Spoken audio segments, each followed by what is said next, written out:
had intended to film this in the bright sunshine, but I don't know what I was thinking because I live in Southeast England.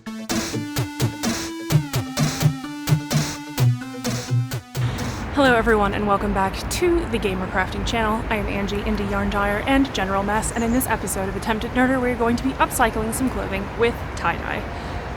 It's no surprise to any of us that massive fast fashion is ruining our planet. There is just tons and tons and tons of clothes that get bought and then immediately thrown away, and it's just filling up our landfills and slowly killing the planet. As crafters, many of us are already dedicated to the art of slow fashion. We knit, we crochet, we sew, we make garments with intent, garments that can be mended and repaired over a long period of time. But what about the stuff that we don't make? Things like t-shirts and pajama pants that after a while they get, dingy, or they get stained, or you just get bored of them, but instead of throwing them out, you want to give them a bit of purpose, you want to give them a bit of new life. That's why I wanted to do some upcycling with tie-dye this week.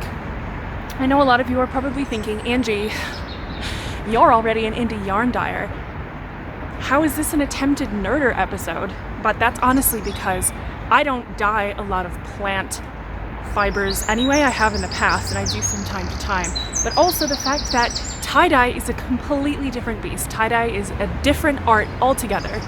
If you are interested in the art of tie-dye, I can highly recommend joining some Facebook groups or some crafting communities, because honestly, some of the techniques that people are using are absolutely out of this world. Folding techniques that I learned were largely from summer camp, but the information that I have about the actual dyes and the dye process has been gained over the years that I have been an indie yarn dyer. The dyes that I'm using today are called Procyon MX dyes. They can be found at most crafting supply stores. I will drop links to a couple of smaller craft businesses in the comments as to where you can find smaller amounts than I am using today. You will see the amounts that I am using today. I buy larger pots, and those aren't even the largest pots that I tend to use. I have some that are like a pound of dye, and that's because I use these dyes every day, because Procyon MX dyes also work on protein fibers, so long as you prepare the fibers differently. When you see me dye wool yarn, for example, or alpaca, or any of these other animal fiber blends, you need to prepare the fiber with an acid. I use citric acid, other dyers use acetic acid, or also known as vinegar. There's different ways to do that. However, when you are dyeing plant fibers like cotton and linen and hemp, you have to be using a different kind of chemical. It's called soda ash. A lot of tie-dye kits you will find on the market already have it in. If you get it the bottles with the dye in it, it's already got it in there and you don't have to worry about it. Obviously, I am using these dyes because this is what I already have, and I thought that in the spirit of upcycling, it wouldn't make a lot of sense for me to go out and buy a whole bunch of new stuff in order to show you how to not buy new stuff. I had 6, I think. 1, 2, 3, 4, 5, 6.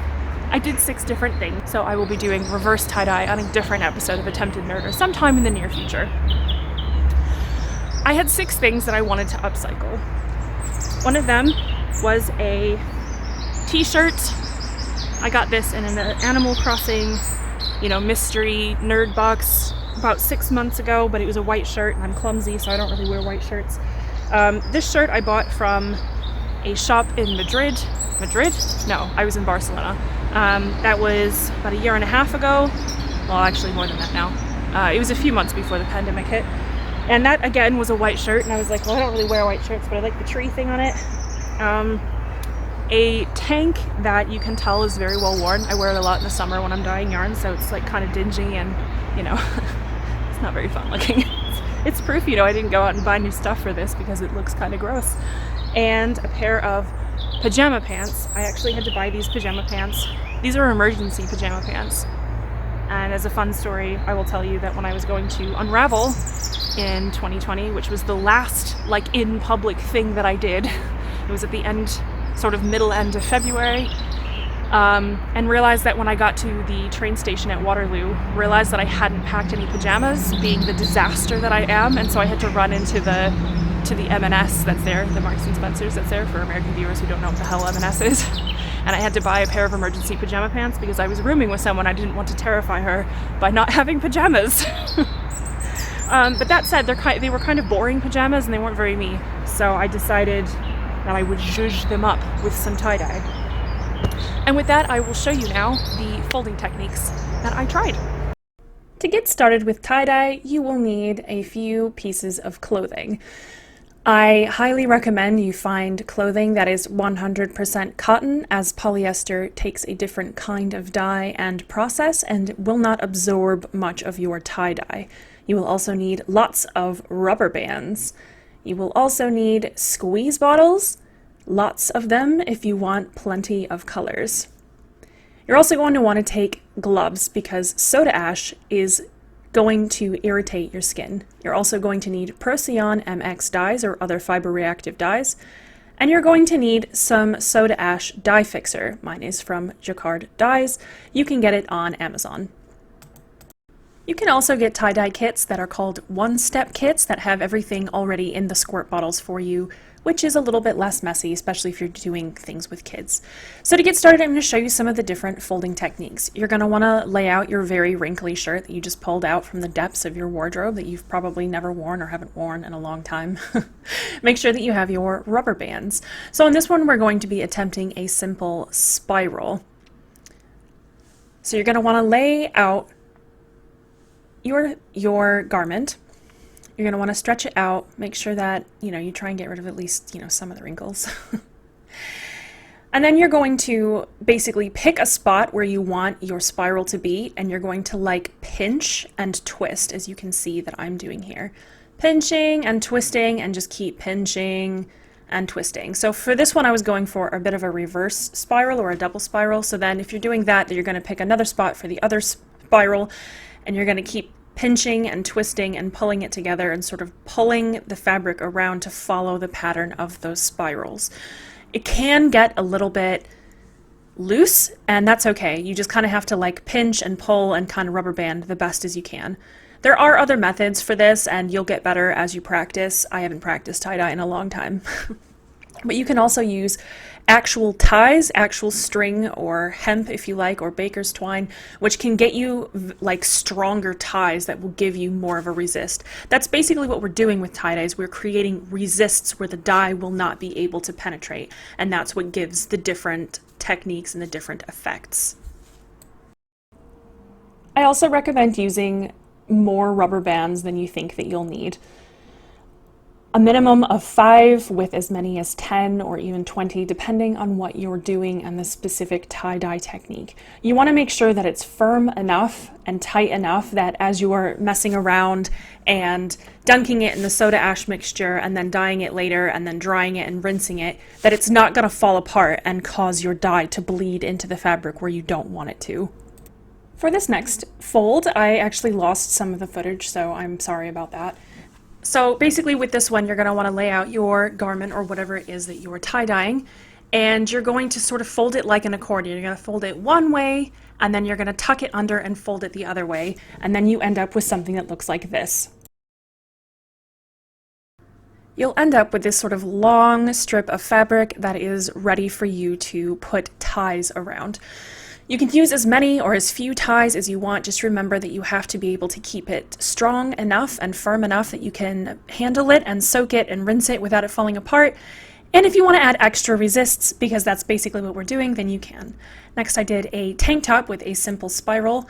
I spread it out and I pinched a spiral right into the middle. This was probably the easiest one for me to tie up. Spirals are also pretty easy, especially if you are a tie-dye beginner. Next up, I tried this giant pair of sweatpants. I tried to go for a sunburst effect with these, where you basically pull up and pinch sections of the fabric and tie them off so that you can have those be different colors. Instead of doing the pants both sides, pulling it through, I decided to do sunbursts on separate sides of the pants. I also have this pair of cotton pajama pants. I was trying to go for a double swirl with these as well. It was very difficult to try and tie and fold because of the pant legs, and so I guess we'll see at the end how successful that was. Definitely I found doing things with pant legs to be the most challenging. Next up, we're going to want to prepare our soda ash water. For me personally, I tend to go with about a cup of soda ash for every gallon or gallon and a half of water. Your mileage may vary, but this has been the most successful for me thus far in setting colors in a permanent and vibrant way. I'd like to also mention that while most on the market tie-dye kits do not recommend that you wear a respirator, I do, because soda ash gets in the air pretty badly, as well as the dyes are pretty fine particulates, and I work with them every day, so I use a respirator to protect my own lungs. But those are decisions that you have to make for yourself. Next, you're going to want to soak everything down in the soda ash. You can see that I put a shirt in there that has not been tied, and I will explain that in just a minute. You're going to want to soak everything down into your sort of warm water bath with soda ash. Make sure everything gets really down in there and really saturated and sits for a little while. I like to let mine sit for at least half an hour. You're going to want to get your dyes prepared before you start dyeing. I like to use squeeze bottles when tie-dyeing because it's a lot easier than trying to dunk things into a big bucket. As I said in the beginning of the video, I am using Procyon MX dyes. You can see that I was trying real hard to get things into the bottle and not make a mess, and just failing miserably, which is just my own failures because I didn't prepare by getting funnels, which would have made this infinitely easier. And I know some of you are probably thinking, well, you could have just improvised a funnel out of paper, and I totally could have, but I didn't think of that at the time because I hadn't had coffee yet.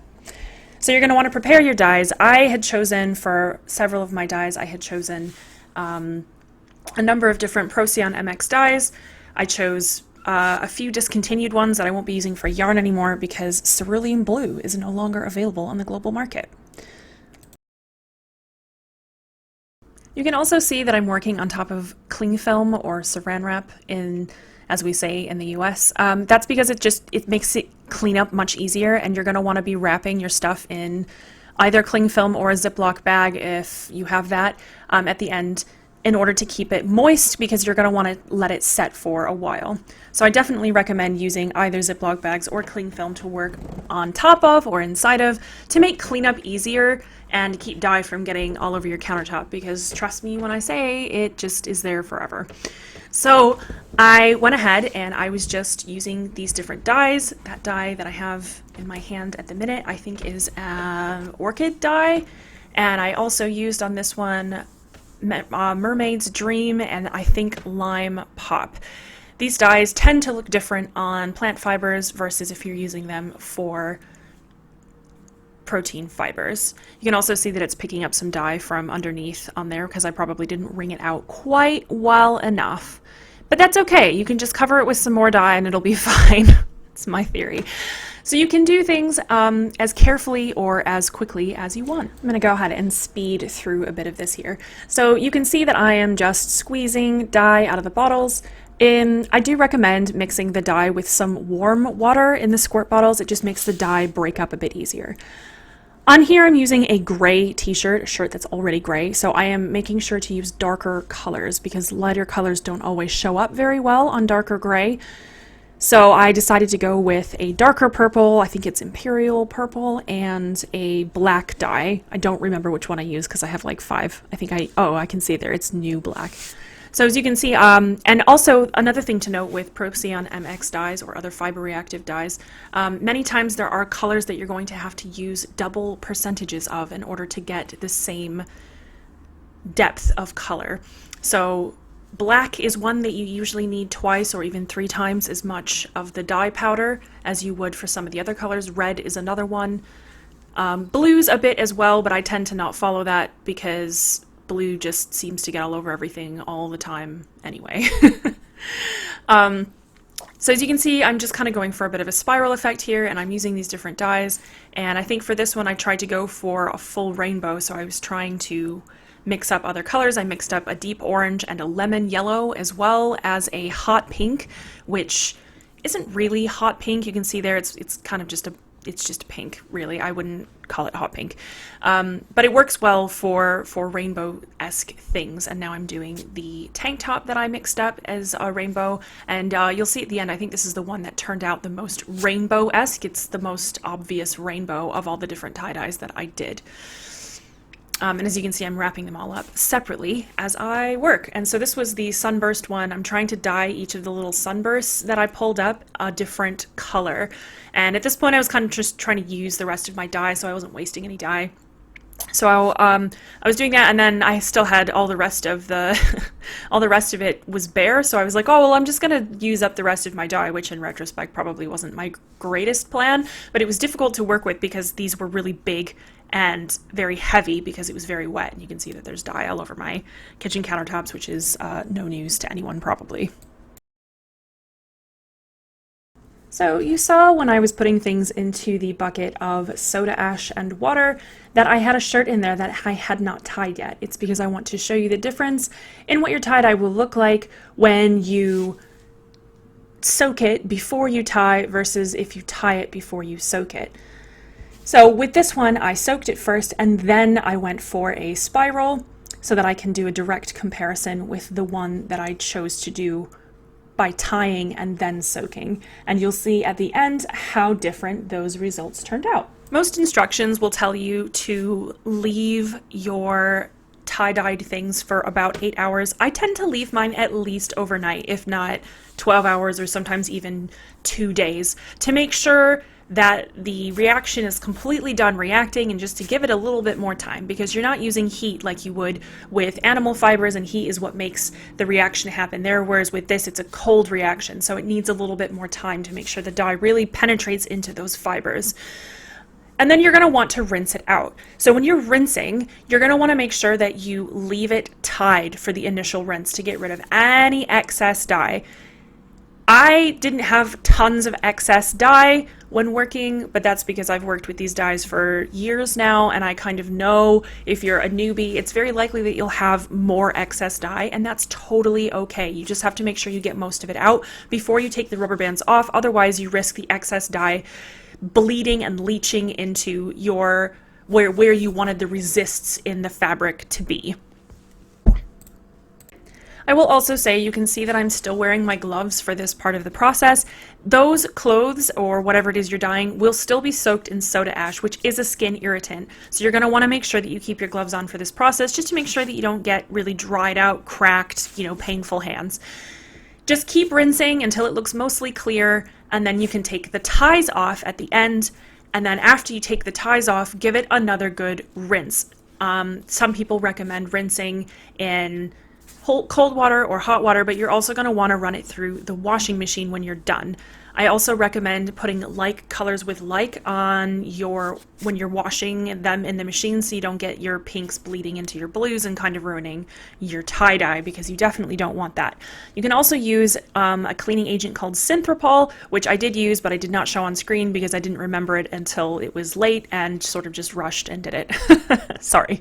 So this is the tank top that I dyed with sort of a rainbow spiral. I think the rainbow spiral actually turned out really well. You can see how worn this is, proof that I didn't buy anything new for this. This is one of those like burn style shirts, so you can kind of see through it. I wear it in the summer a lot when I'm just kind of bumming around. But yeah, it was getting kind of dingy and like kind of, not like gross outright, but like not great. So I was like, maybe if I throw some dye on it, it won't look as bad. And I feel like that was successful. The rainbow spiral is pretty defined. It turned out pretty well. I've never had a spiral turn out super well, even all my days of summer camps and stuff. So I'm actually really pleased with how that turned out. This was supposed to be a double spiral, if I remember correctly. When I was filming the other day, I'll find out when I go and edit. This was supposed to be a double spiral. You don't really get too much spiraling, and I feel like that's probably just because they're pajama pants and it was folded awkwardly. I mean, the dye took really well and I didn't have a lot of dye runoff, so that was fine. Technique-wise, I could probably use some work when trying to dye pants, because the jogging pants didn't turn out exactly how I anticipated, neither did the pajama pants, but like, they're fine. They look a lot more fun than they did before when they were just like white with a little bit of blue plaid. And I mean, honestly, white pajama pants just seems like you're asking for problems. White pajama pants just seems like you're asking for problems if you are a person with a uterus. This was one of the spirals that I did. You can sort of see it spiraling out a little bit. That lime green definitely looks a lot more yellow on plant fibers than it does on protein fibers, so that was a thing that I learned today. overall, I'm really pleased with how it turned out. I think that the colors all look really nice and vibrant, and I'm definitely gonna wear it more now that it's got a little bit of color, rather than it just being a white shirt waiting for me to stain it. I'm just gonna purposefully stain it instead. I'm really pleased how that turned out. You can see that it's pretty, like the colors and the streaks are pretty defined, with a contrast to this shirt, which is the one that I soaked in the soda ash mixture before I tied it. And I did that because I knew that you would get more bleed on the colors than if you tie before you soak in soda ash like I did with the Nooks Cranny shirt. I am really pleased with how this one turned out, and honestly I didn't realize until Sarah said when I was showing her my final result, but she was like, oh, the green at the bottom looks like the trees, like it's kind of like pine trees. I was like, oh my god, I did not intend that, but that's so cool. And now that I know that, now that I've noticed that, there's a dog barking at me.